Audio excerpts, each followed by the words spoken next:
देखें जी, ये तमाम रात और उससे पहले की कई रातें जो हैं वो ये बहस होती रही, तकारीर होती रही। मैंने तो ज़्यादा इसको नहीं देखा, फॉलो किया। सुबह मैंने देखा कि क्या तरामीम आई हैं और किस तरह से मामला आगे बढ़ रहे हैं। लेकिन मैं इसमें सिर्फ एक बात ये बताऊं कि जो आइनी तरामीम है, एक तो पेचीदा बहुत है, जो आज जस्टिस मंसूर अली शाह साहब ने जो समाअत की उसके दौरान भी उन्होंने कहा कि अभी हम देखने की कोशिश करेंगे, समझेंगे कि कौन से मामला किस अदालत के अंदर आते हैं। दूसरा मतलब जजिस की तकर्री, आइनी बेंच, ये सारा। दूसरा जो इसके बारे में मेरा तासुर है वो ये है कि एक तो वही बात है कि सिस्टम जा रहा है। सिस्टम, मैंने कभी हुकूमत या अरेंजमेंट की बात नहीं की, मैंने सिस्टम की बात की है। सिस्टम एक पैकेज होता है, कॉम्बो पैकेज। सिस्टम जा रहा है। अच्छा, वो उसकी अलामत ये है सबसे पहली कि ये जो तरामीम है जो भी की हैं, ये सारी की सारी तरामीम जो हैं, इसमें मुस्लिम लीग नून का क्या फ़ायदा है? क्या फ़ायदा है? और इसमें पाकिस्तान पीपल्स पार्टी का क्या फ़ायदा है? क्या फ़ायदा है? क्या है? आइनी अदालतें बनेंगी, बने नहीं। इसमें अगर किसी तरामीम में, अगर ये मेरा तासुर है, गलत भी हो सकता है, अगर नेट फायदा किसी का है तो वो तहरीक इंसाफ का है। नंबर 1, फाइज ईसा साहब रुखसत हो रहे हैं और वजीर कानून साहब जो हैं उन्होंने खुद कहा कि वो तो चाहते ही नहीं थे कि वो रहें। अच्छा चलें, हम मतलब ठीक है, वजीर कानून साहब की इस बात पे यकीन कर लेते हैं कि फाइज ईसा साहब जाना चाहते थे पहले। पहली बात, फाइज ईसा साहब जा रहे हैं। जो फाइज ईसा साहब की वजह से ये पूरा ये जो अरेंजमेंट है उसमें बड़ा इंपॉर्टेंट रोल है उनका। अब वो जा रहे हैं, भाई ये कैसे? उससे पहले तो था कि वो उम्र की जो हद है वो बढ़ जाएगी। फिर ये बात हमने सुनी कि रिटायर्ड जज साहिबान को लगाया जाएगा। बहुत कुछ सुनते रहे ना, तो वो तो नहीं हुआ इसमें। तो फाइज साहब, अब फाइज साहब अगर नहीं है तो उसके बाद मंसूर अली शाह साहब हों या उसके बाद बाकी जज साहिबान हो, कोई भी हो, वो तो कोई फ़र्क नहीं पड़ता ना, वो तो पता ही किसी का नहीं ना। जज साहिबान के जो फैसले हैं वो तो देखिए ना, फाइजा साहब एक तरफ खड़े थे ना, इस पूरे सिस्टम को वो उन्होंने संभाला था, इस पूरे अरेंजमेंट को। तो वो जा रहे हैं अगर, तो अब वो कोई भी जज आ जाए तो वो बात तो नहीं है ना। नंबर 1। नंबर 2 के रिटायर्ड जजेस को लाना था, वो किधर गए? उनको लाके आईनी बेंच में बिठाना था, वो भी इसी अदालत में यही जज साहिबान होंगे जो आईनी बेंच में होंगे। और जो नंबर 2, नंबर 3, फौजी अदालतें नहीं है, मिलिट्री कोर्ट्स नहीं है इसमें, इन तरामीम में उनको कोई शक्ल नहीं दी गई।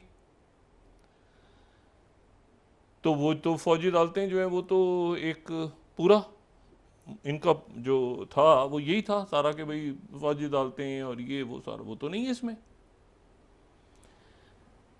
अच्छा, फिर उसके बाद जो इशू है वो ये है कि देखें कौन से मुल्क में वजीर आज़म ऐसे हैं जो कि सवाए ये जो वोट ऑफ नो कॉन्फिडेंस पेश हुआ और जिस तरह से खान साहब की गवर्नमेंट गई, वो जो भी उसके पीछे कहानी है वो छोड़ दें अब, ये वो तो, लेकिन बहरहाल वो एक आईनी तरीके से गए, आईनी तरीके से पार्लियामेंट के अंदर। लेकिन उससे पहले जो है जो वजीर आज़म गए, तो वो वजीर आज़म तो सारे जो हैं वो चाहे फैसले ठीक हों या गलत हों, लेकिन भुट्टो साहब के फैसले को अदालत, दुनिया भर की अदालतें जो हैं वो अदालती कत्ल करार देती हैं, इसमें कोई शक नहीं। भुट्टो साहब के साथ जो मामला हुआ उस वक्त तो ना मीडिया था, ना हमें खबर है कि क्या, लेकिन ना उनकी इतनी कोई आखिरी मुलाकात कैसे हुई। बाद में लोगों ने बताया कि आखिरी उनके दिनों में कैसे उन पे पाबंदियां थीं और क्या हुआ मामला और ये। लेकिन उन पे जो इल्ज़ाम लगा था, वो इल्ज़ाम तो जो था वो ये था कि उन्होंने, मैंने कहा पहले मैं कह रहा हूँ कि अदालती कत्ल, लेकिन उन पे इल्ज़ाम लगा था वो तो जिसमें मसूद महमूद बन गए थे वादा माफ गवाह, वो तो कत्ल का लगा था, आईनी नहीं था। अदालती कत्ल, फैसले में अदालती कत्ल था, ना अपील की गुंजाइश, ना कुछ, ना वो अजीब, ज़ाहिर जवाहर साहब के दौर में। और अदालत ने उसको अब आके इतने सालों के बाद उसको ठीक भी किया उस फैसले को। लेकिन बाकी जो केसेस हैं, अब मिसाल के तौर पे इंतहाई हमारे मोहतरम यूसुफ रज़ा गिलानी साहब, अब वो जब गए, देखिए क्या हुआ था, स्विट्जरलैंड खत लिखना था, $60 मिलियन पड़े थे और वो 12 डब्बे। अल्लाह ताला दर्जात बुलंद फरमाए, हमारे बड़े करीबी दोस्त वाजिद शमसुल हसन साहब वो वहाँ पहुँचे हुए थे, वो डेट गुजरने वाली थी, अदालत ने कहा आप लिखें, उसमें से पैसे निकल गए, वो ख़त नहीं लिखा उन्होंने उसके ऊपर। तो ये आईनी मसला था, ये आईनी मसला था, ये कोई आईनी मसला था नहीं। इसी तरह से जो नवाज शरीफ साहब का इशू है, वो उसमें देखें ना, उसमें नवाज शरीफ साहब कहते हैं कि जी वो एक अकामे से तनख्वाह ना लेने के ऊपर, बिल्कुल ये कोई केस ही नहीं है कि अकामा जो है, बेशुमार लोगों के पास जो है वो अकामे होते हैं, वो सारी लोग क्या अकामे मनी लॉन्ड्रिंग के लिए इस्तेमाल करते हैं, बाकी चीज़ों के लिए इस्तेमाल करते हैं? नहीं, वो बिल्कुल एक फ़ैसला ऐसा है जिसके बड़े सवाल उठते हैं। लेकिन दूसरा भी तो इशू है कि चलें जी वो पनामा लीक्स आई थी, वो उसमें पीपल्स पार्टी भी वहाँ पे गई थी अदालत में, सिर्फ तहरीक इंसाफ तो नहीं गई थी, जमात इस्लामी भी गई थी, और वो उसमें मनी ट्रेल का इशू था, वो छोड़ दें। लेकिन वो आईनी इशू नहीं था, इशू आईनी नहीं था, इशू जो था वो दूसरा था। अब मुझे ये बताएं कि ये जो 190 मिलियन बॉन्ड का केस है अंसार पे, ये तो कि ये तोशाखाना, ये कोई आईनी केस है? ये तो वो केस हैं जो एहतसाब अदालतों के केस हैं, या जो सीआरपीसी के फौजदारी मुकदमात हैं। आईनी मुकदमा कौन सा है? और माजरत के साथ मुझे आईनी मुकदमात से कोई लेना देना नहीं है। देखिए, आइन के मुकदमात वहाँ हैं जैसे ये भी आया था कि इंतखाबात की तारीख क्या होगी, फंस गया था आइन खामोश हो जाए, जहाँ ज़रूरत होती है आइन खामोश हो जाता है, जहाँ ज़रूरत होती है मर गए लोग, खप गए, आइन खामोश है, तो वहाँ पर एक आइनी मामला आ जाता है।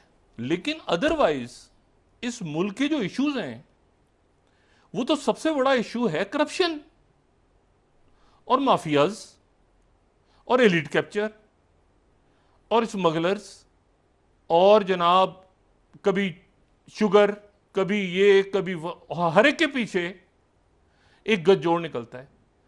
बेहतरीन सियासतदान इस मुल्क में मौजूद हैं, मैं सियासतदानों के बारे में तो बात ही नहीं कर रहा, लेकिन सरपरस्ती किसकी होती है?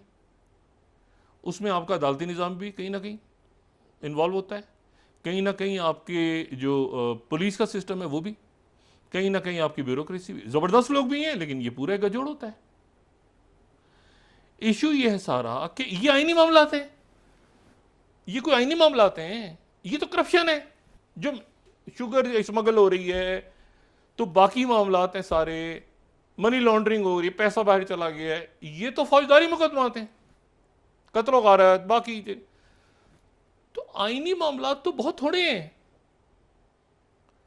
और जितनी शख्सियात हैं, मुझे बताएं कौन सी शख्स, एक शख्स मेरे ख्याल से है जिनके ऊपर एक आईनी हवाले से एक मामला है, वो जो कासिम सूरी साहब, कि उन्होंने उस वक्त वो फैसले के ऊपर पाबंदी नहीं की, और जो भी हुआ रात को, वो उसके ऊपर एक आईनी शूट था। बाकी तो आईनी मामलात में तो मुझे नहीं पता कि कौन से शख्स, कौन से लोग ऐसे हैं जो आईनी, या मुशर्रफ साहब का एक आईनी मामला था। बाकी तो करप्शन है, मेगा करप्शन है, वो मुकदमात हैं। तो ये आईनी अदालत अगर बन जाती है तो उन मुकदमात में तो सजाएं उधर से होनी है। ये आइन के एक अजीब व गरीब किस्म की मैंने बात सुनी कि सियासी शख्स, ये किसी ने पता नहीं कल तकरीर में की या सुबह अखबार में मैंने पढ़ा, क्या हुआ, कहते हैं सियासी शख्सियात के ऊपर जितने जराइम हैं वो तमाम आइनी होते हैं। मैंने कही वो खुदा के बंदे, यानी एक बंदा किसी को गाड़ी के नीचे दे दे, गोली मार दे किसी को, उसको कहे कि मैं तो फलाना सियासतदान हूँ, तो पुलिस छोड़ देगी उसको। अच्छा जाओ जी आप, ये तो सियासी, ये तो आईनी मामला है, ये तो अदालत तय करेगी, आईनी अदालत तय करेगी कि इसने कत्ल किया है कि नहीं किया। भाई ये किस तरह की बातें करते हैं। तो ये तो सारा जो इशू है, तो मुझे तो इससे कोई इशू नहीं है, मेरा सामने तो एक आम आदमी के लिए तो ये बड़ी, ये मगर ये फिर इसको पेचीदा बनाने की क्या जरूरत थी?